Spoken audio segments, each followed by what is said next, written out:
बहुत समय पहले की बात है। सुल्तानपुर नाम के एक छोटे से गांव में मोहन नाम का एक किसान अपनी मां सरस्वती और पत्नी कुंती के साथ एक छोटे से घर में रहता था। पहले मोहन के पास काफी जमीन थी और खेतीबाड़ी का काम अच्छे से चल रहा था। लेकिन मां की गंभीर बीमारी के चलते धीरे धीरे उसकी सारी जमीन बिक गई। अब उसके पास खेती के लिए बहुत कम जमीन बची थी। मोहन का परिवार पहले से ही गरीब था, लेकिन अब उनकी हालत और खराब हो गई। घर की जरूरतें पूरी करने और मां का इलाज कराने के लिए मोहन को गांव के जमींदार से कर्ज लेना पड़ा। हुई जमीन पर वह खेती करता, लेकिन इतनी फसल नहीं होती कि घर का खर्च चल सके। ठंड का मौसम आते ही उनकी परेशानियां और बढ़ गईं। खेत में काम करना मुश्किल हो गया और ठंड से बचने के लिए घर में भी पर्याप्त साधन नहीं थे। हे भगवान, इस बार तो फसल भी कम हुई है और आधा खेत पहले ही बिक गया है। ऊपर से जमींदार का कर्ज भी नहीं चुका पाया हूँ। माँ की बीमारी भी ठीक नहीं हो रही। अब पता नहीं क्या होगा। जमींदार ने कल बुलाया है, पता नहीं वह क्या कहेंगे।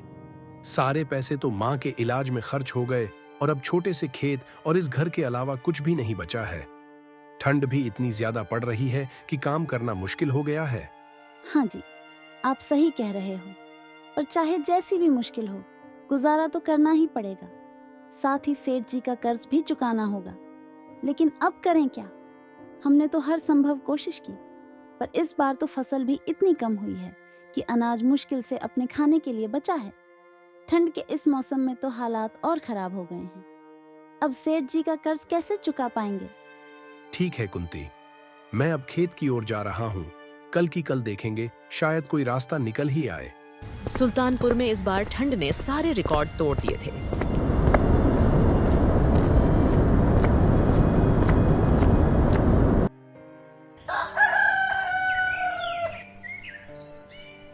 सुबह सुबह की हवा इतनी सर्द थी कि मानो शरीर को चीरकर अंदर तक जमाने का इरादा कर रही हो।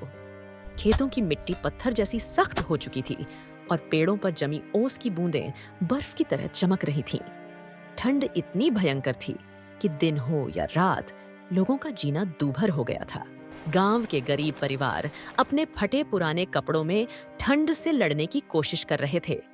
जिनके पास गर्म कपड़े या कंबल नहीं थे, उनके लिए ये ठंड मानो काल बनकर आई थी। लोग अलाव जलाकर किसी तरह सर्द रातों को काटने की कोशिश कर रहे थे। बच्चे ठंड से कांपते हुए एक दूसरे से चिपके रहते और बूढ़े ठंड में भी अपनी झोपड़ियों से बाहर निकलने को मजबूर थे, क्योंकि घर के अंदर भी राहत नहीं थी। सुल्तानपुर की गलियों में एक अजीब सा सन्नाटा था। ठंड ने सबके चेहरों से खुशी छीन ली थी। खेतों में काम करना तो दूर, लोग घर से बाहर निकलने से भी डरते थे। यह ठंड, भूख और गरीबी का ऐसा संगम था जिसने गांव के हर कोने को अपनी चपेट में ले लिया था। सुल्तानपुर की ठंड में मोहन अपने खेत की ओर बढ़ा। हर कदम पर ठंडी हवा उसे चुभ रही थी और वह मां के इलाज और सेठ जी के कर्ज के बारे में सोचता जा रहा था। खेत में पहुंचकर मोहन ने काम शुरू किया। ठंड के बावजूद उसने हार मानने का नाम नहीं लिया, क्योंकि वह जानता था कि मुश्किलों का सामना करने के लिए मेहनत जरूरी है। अरे, आज तो बहुत काम हो गया और अब मैं थक भी गया हूँ। साथ ही शाम भी होने वाली है, तो अब मुझे घर चलना चाहिए।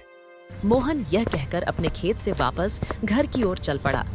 ठंड इतनी तेज थी कि उसकी उंगलियां जमने लगीं, लेकिन वह धीरे धीरे घर पहुंचा। जैसे ही वह घर पहुंचा, कुंती ने दरवाजा खोला और मोहन से कहा, तुम तो बहुत थक गए हो मोहन। बाहर इतनी ठंड है, फिर भी खेतों में काम करते रहे। खाना खाओ और थोड़ा आराम करो, ताकि कल फिर से काम पर लग सको। मोहन खाना खाकर थका हारा बिस्तर पर लेट गया। ठंड इतनी ज्यादा थी कि वह खुद को कंबल में लपेटने की कोशिश करता रहा, लेकिन नींद में भी सर्दी का एहसास होता रहा।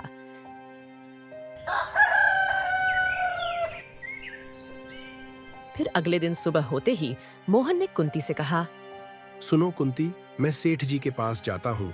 उन्होंने मुझे बुलाया है। मैं थोड़ी देर में वापस आ जाऊंगा। मोहन ऐसा कहकर सेठ जी के घर की ओर चल पड़ा। ठंड की तेज हवा उसके शरीर को चीर रही थी, लेकिन उसे सेठ जी से मिलने की जल्दी थी। मन ही मन वह डरा हुआ था कि सेठ जी कर्ज के बारे में क्या कहेंगे। जैसे ही वह उनके घर पहुंचा, आओ मोहन, आओ। मैं तुम्हारा ही इंतजार कर रहा था। तुम्हें पता है, कर्ज लिए हुए काफी दिन हो गए हैं। तो बताओ, ठंड के इस मौसम में लौटाने का क्या इंतजाम किया है?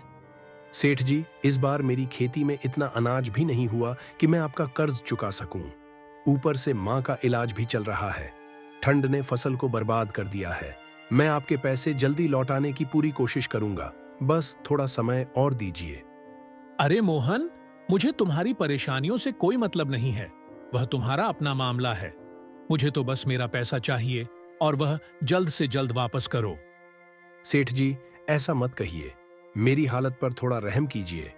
मैं गरीब आदमी हूं, इतना पैसा कहां से लाऊं? मेरा आधा खेत पहले ही बिक चुका है। ठंड ने रही सही फसल भी बर्बाद कर दी। अब इस हालत में कर्ज कैसे चुका पाऊंगा?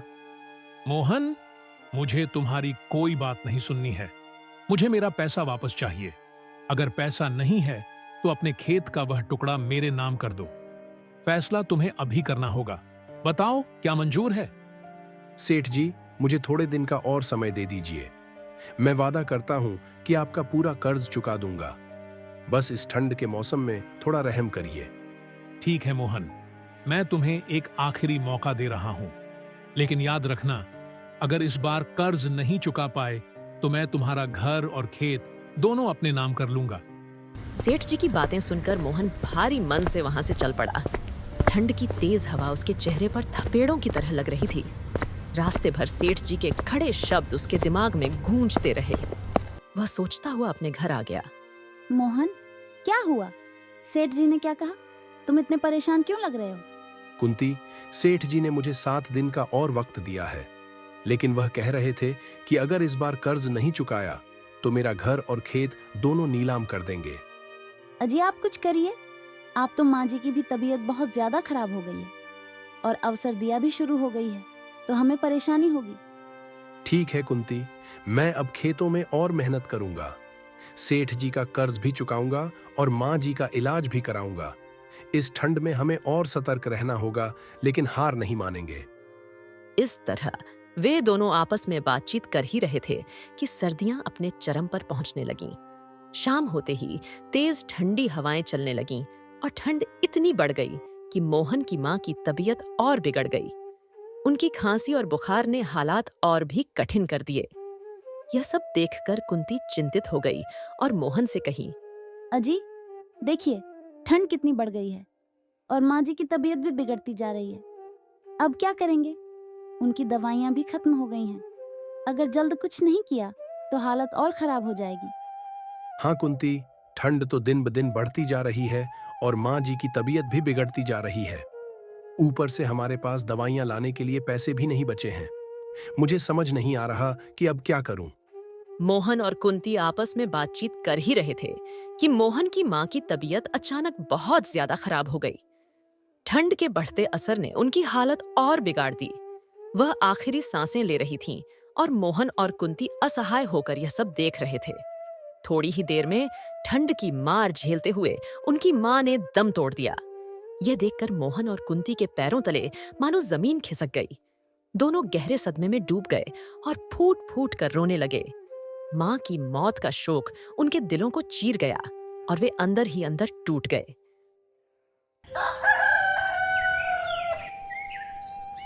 अगले दिन सुबह यह दुखद खबर पूरे गांव में फैल गई।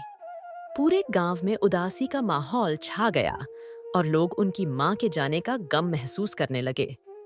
कुछ दिनों बाद मोहन ने खुद को संभालने की कोशिश की। उदासी से थोड़ा थोड़ा उभरते हुए उसने कुंती से कहा, कुंती, जो हमारी किस्मत में लिखा था वह हो चुका। भगवान के आगे किसी का जोर नहीं चलता। लेकिन अब सेठ जी का दिया हुआ समय भी खत्म होता जा रहा है और कर्ज चुकाना जरूरी है। मैं अब खेतों में काम करने जा रहा हूँ, शायद मेहनत से कोई रास्ता निकल आए। ठीक है जी, आप खेतों में जाइए, लेकिन अपना ख्याल रखिए। ठंड बहुत ज्यादा है, देर मत कीजिएगा। यह कहकर मोहन अपने खेत की ओर चल पड़ता है।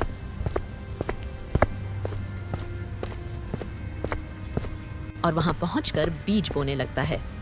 ठंडी और सख्त मिट्टी में वह पूरे दिन मेहनत करता है। शाम होते होते थका हारा मोहन काम रोकता है और घर लौटने की तैयारी करता है। अरे आज बहुत काम हो गया है और शाम भी होने वाली है। अब मुझे घर चलना चाहिए, फिर कल सुबह फिर से काम पर लग जाऊंगा। मोहन शाम को थका हारा घर की ओर चल पड़ा और कुछ समय बाद अपने घर पहुंचा। घर में कुंती उसे देखकर चिंता से बोली, क्या हाल है मोहन? आज बहुत थक गए लगते हो। क्या सब ठीक है?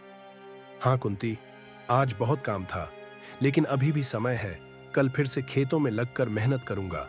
मोहन कड़ी मेहनत करता रहा और कुछ दिनों बाद उसकी मेहनत रंग लाई। उसकी खेतों में अनाज की शानदार उपज हुई। मोहन ने उस अनाज को बाजार में बेचकर अच्छा मुनाफा कमाया। अब मोहन की स्थिति बेहतर हो गई थी और वह सेठ जी के पास जाकर बोला, सेठ जी, मैं आपका कर्ज वापस लौट आने आया हूँ। अरे मोहन, इस बार तो तुमने कमाल कर दिया। बताओ भाई, इस बार कौन सा खजाना लूट कर आए हो? सेठ जी, हमारे जैसे गरीब के पास भला कौन सा खजाना होगा। मेरे पास तो बस एक छोटा सा खेत है।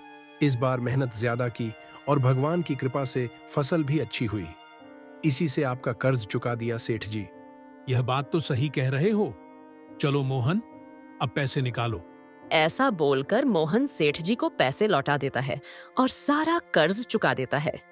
सेठ जी से विदा लेकर मोहन हल्का महसूस करते हुए अपने घर की ओर चल पड़ता है।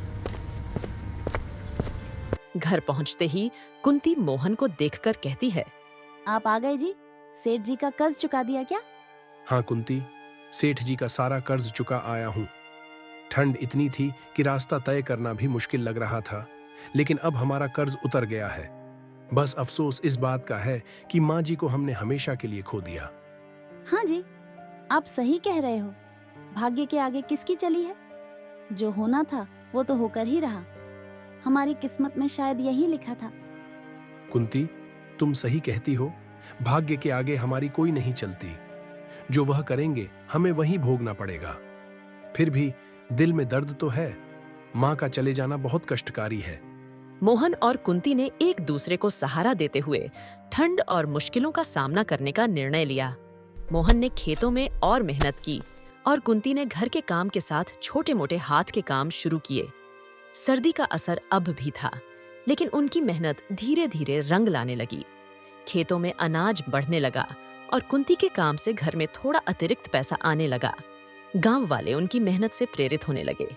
एक दिन मोहन ने कुंती से कहा, हमारे बच्चों के लिए मैं सब कुछ करूंगा। उन्हें इस गरीबी से बाहर निकालूंगा। मैं भी तुम्हारे साथ हूँ मोहन। हम दोनों मिलकर अपने सपने पूरे करेंगे। ठंडी हवाओं के बीच मोहन और कुंती ने मिलकर नई राह पर कदम बढ़ाए। एक दूसरे का सहारा बनकर उन्होंने संघर्षों का सामना करते हुए अपने सपनों की ओर बढ़ना शुरू किया। जीवन की मुश्किलों के बावजूद उनकी उम्मीद और मेहनत ने उन्हें एक नई दिशा दी।